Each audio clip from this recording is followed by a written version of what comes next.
Okay, good morning. Class 12 Bihar Board English. The first lesson India's Civilization and Culture, written by Mohandas Karamchand Gandhi. तो उसी को हम लोग शुरुआत करने जा रहे हैं. इंट्रोडक्शन पार्ट है राइटर के बारे में, तो थोड़ा सा आप लोग ध्यान दीजिएगा. मोहनदास करमचंद गांधी 1869 to 1948. मोहनदास करमचंद गांधी जिनका जन्म 1869 को हुआ था, उनकी मृत्यु जो है 1948 इनकी मृत्यु हुई थी.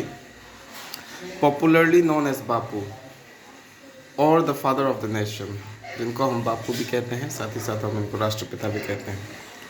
Was more spiritual leader than a politician. एक राजनेता से बढ़कर ये एक आध्यात्मिक गुरु थे.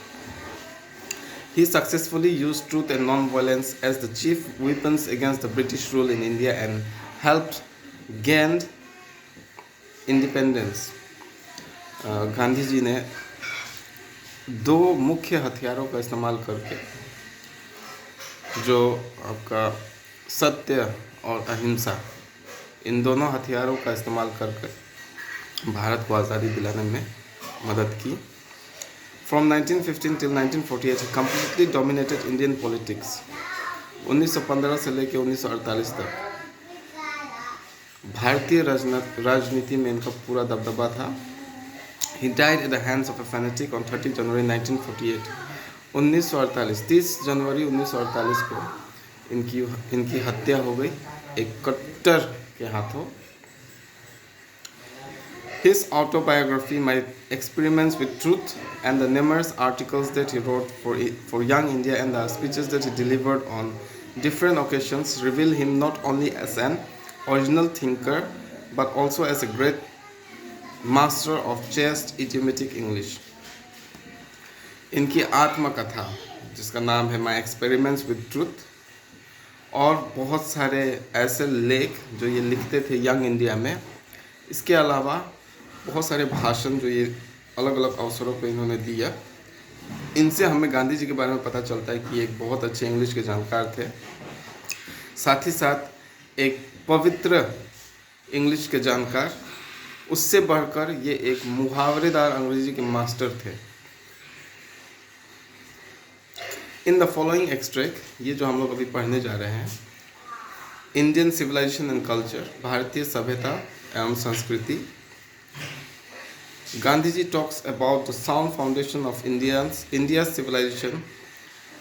ये जो अभी हम लोग इंडिया सिविलाइजेशन एंड कल्चर पढ़ने जा रहे हैं, इसमें गांधी जी बात करते हैं कि किस तरह से भारतीय सभ्यता एवं संस्कृति ने भारतीय सभ्यता एवं संस्कृति का नींव पड़ा. Which has successfully withstood the passage of time. और इतना वक्त गुजर जाने के बाद भी ये अभी तक वैसे का वैसे ही खड़ा है. The Western civilization, which has the tendency to privilege materiality, cannot match the Indian civilization that elevates the moral being. पश्चिमी सभ्यता